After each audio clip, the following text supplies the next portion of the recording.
देखिए, ये तो विपक्ष को विधेयकों पर चर्चा में हिस्सा लेना चाहिए और प्रारंभ से ही सदन का कार्यक्रम निर्धारित था और सरकार को विधेयकों को लाने का अधिकार होता है सदन में, और सदन में उस पर चर्चा होती है। यही परिपाटी है और यही नियम है। तो चर्चा में सबको हिस्सा लेना चाहिए, क्योंकि सारे विधेयक राज्य हित में हैं। और कल 4 विधेयकों पर चर्चा हुई, आज 12 विधेयक था। चर्चा करनी चाहिए। वैसे विपक्ष को सदन से बहिष्कार करने का हमेशा अधिकार है। यह एक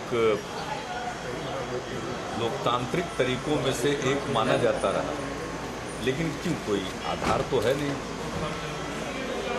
अगर चर्चा के सिलसिले में उनको ये बात लगे कि साहब विधेयक पर लंबी चर्चा हो रही है और आज काम पूरा नहीं हो सकता है, तो सत्र की अवधि को बढ़ा दिया जाए, तो हम लोग उसके लिए भी तैयार रहते हैं। पहले से निर्धारित दिवस हैं, और अगर काम का बोझ बढ़ेगा और सत्र को बढ़ाना पड़े तो उसके लिए भी हम लोग तैयार रहते हैं। तो ऐसी बात करनी चाहिए। ये तो बहिष्कार के लिए बहिष्कार है। सेमीफाइनल में भारतीय टीम विजयी हो, यही हम सब लोगों की शुभकामना है। और जितने हमारे खिलाड़ी हैं मैं सबको अपनी शुभकामनाएं देता हूँ। आप भी देखेंगे क्या सर? हमारा तो सेशन रहेगा ना, इससे फुर्सत मिलेगी उसके बाद, क्योंकि हम लोगों को तो सबसे पहला दायित्व है। अगर सदन की कार्यवाही चल रही है, आज विधानसभा ने विधेयकों को पारित किया है, कल उस पर विधान परिषद में चर्चा होगी, तो वहाँ तो उपस्थित रहेंगे। और फिर आप लोगों से तो भेंट होती रहेगी, सबको मालूम ही होगा। उसमें तो एक तो बिहार विश्वविद्यालय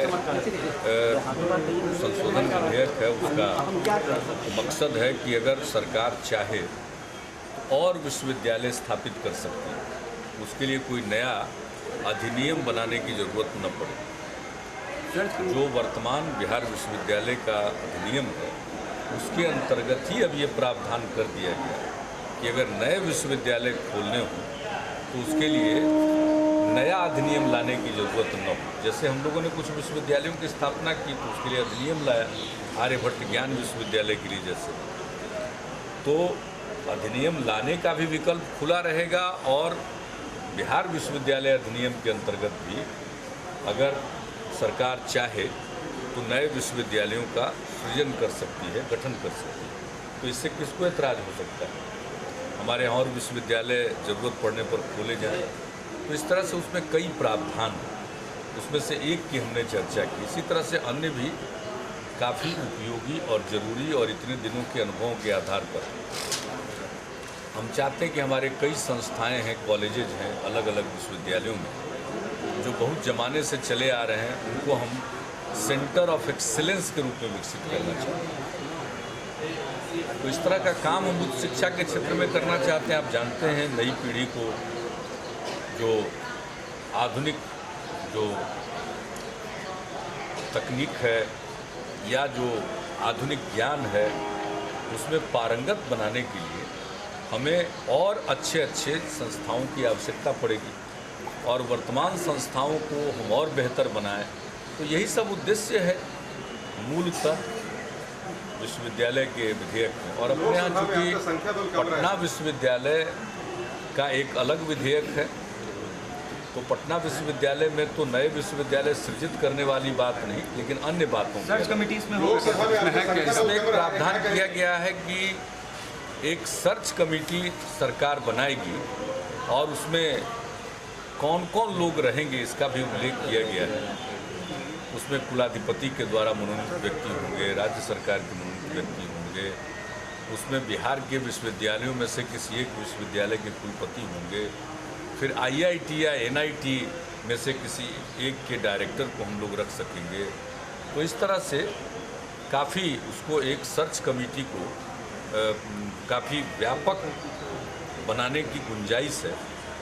उसमें सदस्य की संख्या कम से कम 3, अधिक से अधिक 5 होगी, तो उनके द्वारा कुलपति की नियुक्ति हेतु एक पैनल बनाया जाएगा और जो 3 नामों का पैनल बनाएगी सर्च कमेटी, सरकार उसे ही कुलाधिपति महोदय को विचार के लिए और निर्णय लेने के लिए भेजेगी। तो इस तरह से कुलपति की नियुक्ति में सर्च कमेटी के आने से एक जिसको कहिएगा कि कुलपति के रूप में जो चयन होता है व्यक्तियों का, वो और बेहतर चयन होता है। तो इस उद्देश्य से किया गया है और इसी तरह से कई हमारे कतिपय विधेयक हैं। सर एक राइट टू रिकॉल है सर, उसको क्या एमएलए पर भी वो लागू? नहीं, देखिए ये प्रोविज़न पहले से है। जी। नगर निकायों का जो हमारा कानून है उसमें ये पहले से है।